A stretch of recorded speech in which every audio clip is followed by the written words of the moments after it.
Welcome, everybody, to the Photoshop Tip of the Week. I am Woody Walters, and you're here for this tip, so let's get started. Hey, we just released the new Sunray brushes, and I just want to talk to you a little bit about prepping your image before you add the sun rays, and what I think you need to do. First of all, you need to have a backlit image. That's critical to understand. And I went through a lot of my images, and the way that I shoot, I make sure that I have a frame wrapped around the areas that I'm here, and I don't really care what it is type of thing. You know, I always have a framing going around here. And so this is a stock image, and I just want to use this because it's got all these little highlights in here. And you can see it there, you can see them over here. And I want to add my sunbeam, but before I add the sunbeam, I want to add the touch up on this here. So I'm going to come over here and we're going to create a new layer. Boom. And then I'm going to go to my clone tool. I'm going to switch its mode from normal down to darken. And I'm just going to go to right there. And I'm going to get a little brush. Now I'm going to zoom in here and I'm going to look at all these little areas that are in here. And so I'm just going to pick an area that I like and I'm going to go right there. And I'm just going to come over here and start cloning in some of that white area. And because I've switched the mode to darken. Let me just get that. I've switched the mode to darken. It's not going to go over the areas that are darker than the area that I'm cloning from, if that makes sense with you. And so I just want to get some detail in here. I just want to get rid of some of this in here. Just some of these highlights. And these I can go probably a little bit darker on. And I'm just going to come over here and clean up those areas. It's critical to do that because I don't want your eye to wander here. Good. So I'm just going to come on over here. I'm going to clone from a couple different spots so I don't get repetition going on. And we're just going to hit all that. Just going to come over here. Yeah, good. So I'm just going to clean that up. I'm going to come over here, clean that up. Clean that up right here. I got this really bright spot right here. So I'm just going to come over here and get some detail into that. I'm going to switch way over to here and now look at all this. So we're just going to clean that up. Clean that up a little bit. I don't know what that is, but I don't like it. Same thing here. So now we're going to look at this. Got a little bit right in here. Just going to clean it up.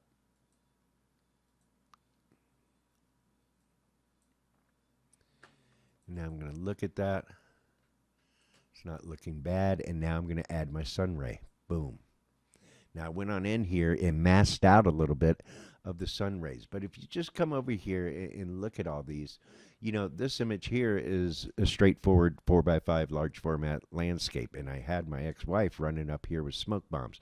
And so these sunbeams are real. And I just touched up just this area right in here because it's so white. And I'm just going to show you that. Now look how your eye now is just locked into that waterfall. You know, it's just right in there. Same thing here. Boom. You know, I'm just adding the sunbeams there. Now I just want to play with this for a little bit. And I believe it's this one. Same thing here. Now look at this. We're going to do the same thing. We're on darken. And if I wanted to add sunbeams into here, then I'm going to come in here and just retouch all that white area. I don't want to see that.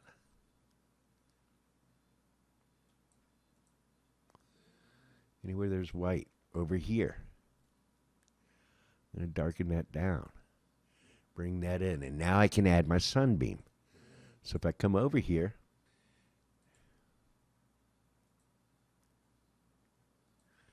I'm going to flip that. And we're going to rotate it. It's about right in there. And now I'm going to hit that. Boom. I'm at 24. I'm going to make it 100. Boom. Good. And now we're going to size that. Good. We're going to rotate it. Good. And now we're going to lower the opacity of it. I'm at 100. I'm going to go to about right there.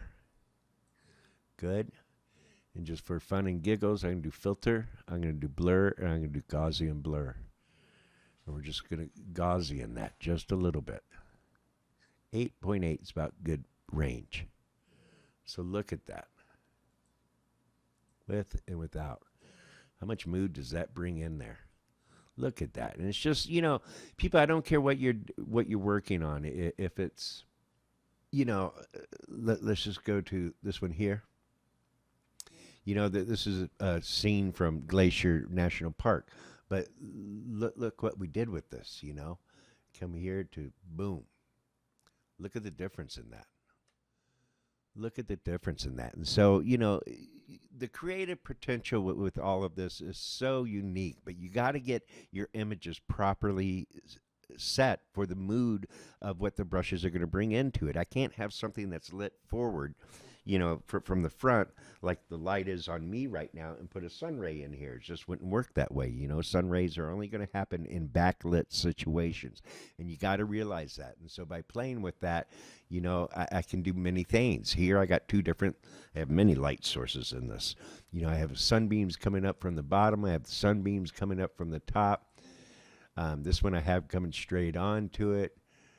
Princess, this one is really unique because if you look at this, yes, I have the sunbeams in the back going in here, but then I also have these sunbeams coming out radiating from her hand. And if I look at that, I'm going to come down here to the bottom one, I even added my particle brushes in here to make it like a dust little fairy scene. If you look really close, you'll be able to see butterflies in there too, wrapping around this little girl. And so it's all about the visual process. It's all about the lighting and the techniques of the lighting.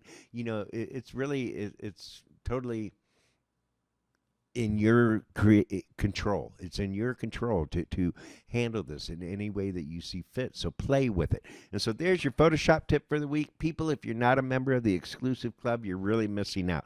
Not only do you get great educational videos for your photography and your Photoshop techniques, but you also get the 15-minute makeover. You get the Inside Woody's World. You get substantial discounts to any of the products that we have being a member. And plus you get weekly critiques every time people post. Both Chris and I make critiques and suggestions for your images. It's a heck of a learning center for you. So join up into the exclusive group. You're doing yourself harm not doing it. And so until next week, shoot from the heart and shoot with passion. We will see you here at the Photoshop Tip of the Week.